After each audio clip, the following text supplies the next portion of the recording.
एक गांव में बिट्टू नाम का एक शिकारी अपनी माँ और बीवी के साथ रहता था। वो जंगल में शिकार लिए जाता और वहाँ पर डालकर जाल बिछा देता, वहीं बैठकर इंतजार करने था और जब कोई परिंदा उस जाल में फंस जाता तो वो अपने साथ ले जाता और बच जाकर बेच दिया करता। इस तरह उसकी रोजी रोटी का बंदोबस्त हो जाता था। इस तरह उनकी जिंदगी के दिन गुजर रहे थे। फिर एक दिन बिट्टू शिकार करने के लिए जा रहा होता है। हाँ माँ जी, मैं शिकार करने जा रहा हूँ, दुआ कर आज कोई अच्छा शिकार हाथ लगे। हाँ बेटा, मेरे साथ है, आज जाल में बहुत अच्छा शिकार सेगा। ठीक है माँ जी, फिर से बेचकर आज बहुत खाना लेकर आऊँगा और हम मिलकर खाएंगे।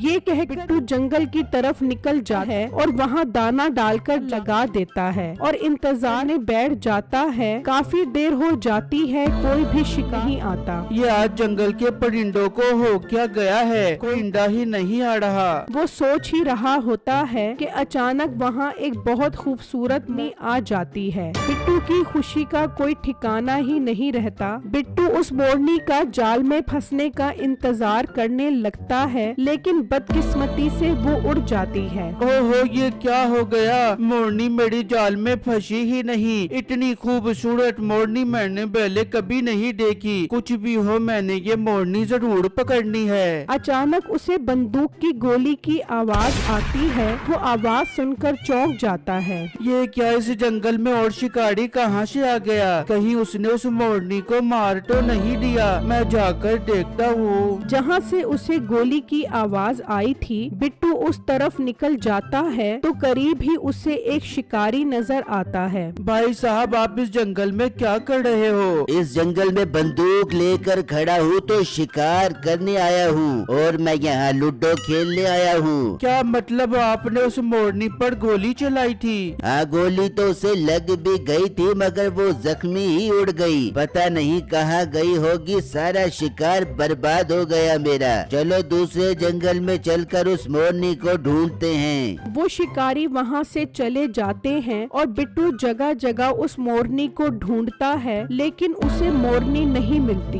वो वापस अपने घर की तरफ निकल जाता है। वहाँ वो मोरनी जख्मी हालत में बिट्टू के घर आकर गाय के तबेले में छुप जाती है और जब बिट्टू उदास होकर घर पहुँचता है तो अचानक उसे मोरनी की आवाज आती है। यार, ये तो मोरनी की आवाज है और ये गाय के तबेले से आ रही है। मैं जाकर देखता हूँ। बिट्टू जब उस तबेले में आता है तो वहाँ वो मोरनी जख्मी हालत में खड़ी होती है। बिट्टू उसे देखकर खुश हो जाता है और बाहर लाकर उसकी मरहम पट्टी करता है और उसे एक पिंजरे में बंद कर देता है। अम्मी बेगम, बाहर आओ, देखो हमारे हाथ कितना खूबसूरत परिंदा लगा है। वो दोनों बाहर आती हैं तो इतनी खूबसूरत मोरनी देखकर खुश हो जाती हैं। कैसी है मोरनी, आप लोगों को पसंद आई? हाँ बिट्टू, ये तो बहुत खूबसूरत मोरनी है। ये मोरनी तो मैं आपको नहीं बेचने दूंगी, बल्कि हम ये मोरनी खुद पालेंगे। अरे बेटा, हम इस मोरनी को नहीं बेचेंगे तो खाएंगे कहाँ से?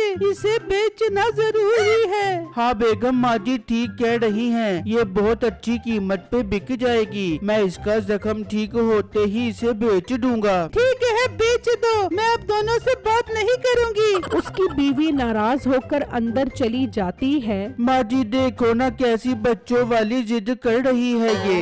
जा बेटा, तू अंदर जाकर उसे समझा, मैं मोरनी के पास ही रहती हूँ। बिट्टू अपनी बीवी के पास आ जाता है। बेगम, तुम कैसी बच्चों वाली बातें कर रही हो? ये एक मोरनी तो है, मुझे बेचने दो, मैं तुम्हें और परिंदे पकड़ कर ला दूंगा। नहीं, मुझे यही मोरनी चाहिए, आप इसे नहीं बेचोगे। अच्छा अच्छा बेगम, गुस्सा मत करो, मैं इस मोरनी को नहीं बेचता। अब खुश हो? ओ बेटा, बाहर आओ, देखो इस मोरनी ने बहुत खूबसूरत अंडा दिया है। वो दोनों बाहर आकर देखते हैं तो वो अंडा बहुत ही नायाब अंडा होता है। देखा ना बिट्टू, आप मेरी बात नहीं मान रहे थे। देख लो इसने कितना नायाब अंडा दिया है। हाँ बेगम, तुम बिल्कुल ठीक कह रही हो। इस मोरनी का अंडा बहुत नायाब है और ये मोरनी खुद भी बहुत नायाब है। बेटा, तू ये अंडा लेकर जाओ और बाजार जाकर इसे बेच दे। हाँ माँ जी, मैं ऐसा ही करता हूँ। बिट्टू वो अंडा निकालता है और बेचने के लिए ले जाता। दुकान नजर आती है। बिट्टू उस दुकान पर आ जाता है।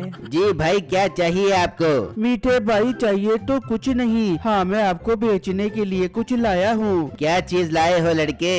भाई ये देखो, ये बहुत नायाब अंडा है, ये मैं बेचना चाहता हूँ। मीठा वो अंडा देखकर हैरान रह जाता है। लड़के, ये तो बहुत नायाब अंडा लग रहा है, ये तुम्हारे पास कहाँ से आया? भाई तुम इस बात को छोड़ो, ये बताओ अंडा अच्छी कीमत पे खरीदोगे कि नहीं खरीदोगे? अरे जरूर खरीदूंगा, ये तो बहुत नायाब अंडा है। तुम मुझे ये अंडा 1000 रुपए का दे दो। बिट्टू 1000 रुपए का सुनकर खुश हो जाता है। ठीक है भाई, आप मुझे 1000 रुपए दे दो और ये अंडा ले लो। और हाँ, ये बात किसी को भी पता ना चले, मैं रोज आपको ऐसा अंडा बेचने के लिए ला कर दूंगा। ठीक है, मैं किसी को नहीं बताऊंगा, बस तुम रोज मुझे ऐसा अंडा ला कर दोगे। बिट्टू उससे 1000 रुपए लेकर चला जाता है और घर आकर अपनी बीवी और माँ को ये खुशखबरी सुनाता है। अल्लाह का लाख लाख शुक्र है बेटा, अब तो हमारी गरीबी हमेशा के लिए खत्म हो जाएगी। बस अल्लाह इस मोरनी को हमेशा सलामत रखे।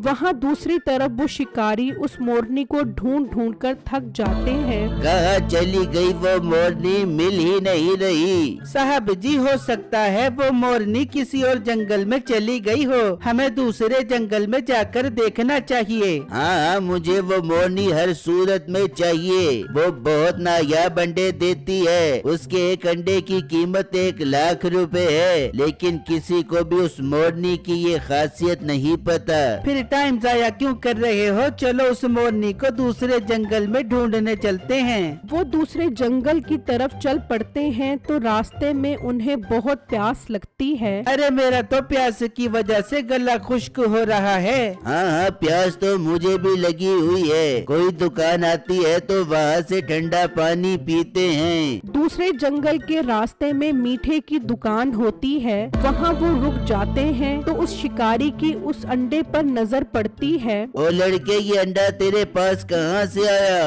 क्यों भाई साहब, बहुत नायाब है ना ये अंडा? नायाब तो है, मगर ये आया कहाँ से तुम्हारे पास? भाई साहब, मैंने ये अंडा एक लड़के से 1000 रुपए का खरीदा है। मैं तुझसे ये अंडा 10,000 का खरीदूंगा, बस मुझे उस लड़के के घर तक ले जा। उसकी बात सुनकर मीठे का शैतानी दिमाग काम करने लग जाता है। अरे भाई, बहुत सियाने बन रहे हैं ये। सोने की मुर्गी मैं इन्हें दे दूं ताकि मैं अंडे से भी जाऊं। अब तो मेरे कमाई करने के दिन आए हैं। क्या सोच रहे हो तुम? मैं सोच रहा हूँ अगर मैं तुम्हें उस लड़के के पास ले जाऊं तो मुझे क्या फायदा होगा इस चीज का? मेरी बात सुनो, अगर मुझे उसके घर ले जाओगे तो मैं तुम्हें पूरे 1 लाख रुपए दूंगा। क्या 1 लाख रुपए? अरे मेरे प्यारे भाई जानू, आप कल शाम में मेरे पास आना, मैं आपको उसके घर ले जाऊंगा। ये बात सुनकर वो सब खुश होकर वहाँ से चले जाते हैं। अरे वाह भाई का मजा, पूरे 1 लाख रुपए की दिहाड़ी लगेगी। फिर जब अगला दिन निकलता है तो बिट्टू उस मोरनी के पास आता है तो देखता है कि उसने वही अंडा दिया होता है। वो उसके पिंजरे से अंडा निकालता है और उसे बेचने के लिए मीठे के पास आ जाता है। आ गए हो भाई अंडा बेचने के लिए? भाई अंडा ले लो और मुझे 1000 रुपए दे दो। मीठा उससे अंडा लेकर उसे 1000 रुपए दे देता है। बिट्टू वो पैसे लेकर चला जाता है तो मीठा उसके पीछे पीछे जाता है और उसका घर देख लेता है। हो गया मेरा काम, अब 1 लाख रुपया मेरा पक्का है। मीठा ये कहकर वहाँ से चला जाता है और अपनी दुकान पर आ जाता है और उन शिकारियों का इंतजार करने लग जाता है। वहाँ बिट्टू अपनी बीवी से कहता है,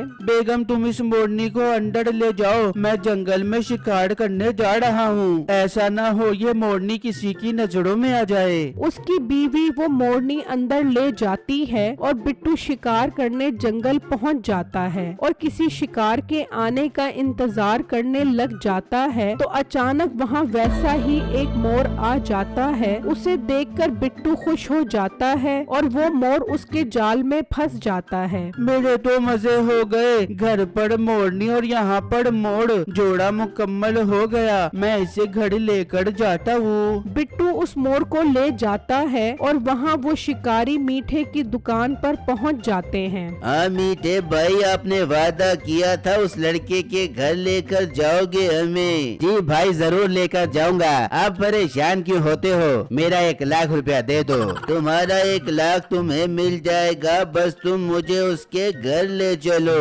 हाँ हाँ, चलो मेरे साथ। वो सब बिट्टू के घर की तरफ निकल पड़ते हैं और वहाँ बिट्टू भी घर पहुँच जाता है। देखो माँ जी, मैं जंगल से मोर पकड़ कर आया हूँ। बेगम वो मोरनी कहाँ है? बिट्टू वो अंदर है, मैंने उसे दड़बे में बंद किया हुआ है। जाओ बेगम, उसे लेकर आओ। उसकी बेगम जाने लगती है तो वो सब वहाँ पर आ जाते हैं। साहब जी, मिल गई वो मोरनी। देखो उस लड़के के हाथ में है। तुम तो वही हो जो जंगल में मोरनी का शिकार करने आए थे। हाँ मैं वही हूँ, और मैं इस मोरनी की ही तलाश में था। इसके हाथ से ये मोरनी ले लो। वो बिट्टू से मोर छीन लेते हैं। भाई साहब, मैंने आपको इस लड़के का घर दिखा दिया है। मेरा 1 लाख रुपया मुझे दो। कौन सा 1 लाख रुपया? चल भाग जा यहाँ से। तुझे पता है ये मोरनी कितनी कीमती है? इसका एक अंडा 1 लाख रुपए का बिकता है। भाई साहब, मैंने अपना वादा पूरा कर दिया है, मगर आप अपना वादा पूरा नहीं कर रहे। तू निकल यहाँ से, बड़ा आया 1 लाख रुपया लेने वाला। वो सब मोर लेकर चले जाते हैं। भाई मुझे माफ कर दो, मैंने लालच में आकर आपके घर का पता बता दिया, मगर उन्होंने मुझे 1 लाख रुपया भी नहीं दिया। तुम्हें पता है मैंने उन्हें बेवकूफ बना दिया है। वो मोर लेकर गए हैं, मोरनी तो अंदर है। अरे भाई, आप तो बहुत सियाने निकले। अब आएगा मजा जब वो मोर अंडे नहीं देगा और वो रोते रोते दोबारा मेरे पास आएंगे। भाई आप इस मोरनी के अंडे मुझे बेचना, मैं अब आपको कभी धोखा नहीं दूंगा। ठीक है मीठे भाई, मैं आप ही को अंडे बेचूंगा। वहाँ वो शिकारी अंडे का इंतजार करते हैं, लेकिन मोर ने अंडा कहाँ से देना था। ये अंडा क्यों नहीं दे रही? मालिक गौर से देखो, ये मोरनी नहीं मोर है। ये अंडा कहाँ से देगा? अरे दत्त तेरे की, ये तो उसने हमें बेवकूफ बना दिया है। इसका मतलब मोरनी किसी और के पास है। चलो मीठे के पास। वो मासूम शक्ल बनाकर मीठे के पास पहुँचते हैं। भाई साहब, आप हमें गलत घर ले गए थे। वो मोरनी नहीं, मोर निकला। मोर निकला तो मैं क्या करूं? उस मोर के अंडे निकलवा लो। मोर अंडा कैसे देगा? ऐसे ही जैसे तुमने मुझे 1 लाख रुपया नहीं दिया था। चलो निकल जाओ, तुम्हें तो मैं बताता हूँ। मीठा उस शिकारी को जोर जोर से थप्पड़ मारता है और वहाँ से भाग जाता है, और वो सब उसके पीछे भागते हैं तो एक गड्ढे में गिर जाते हैं और उनको उनके किए की सजा मिल जाती है।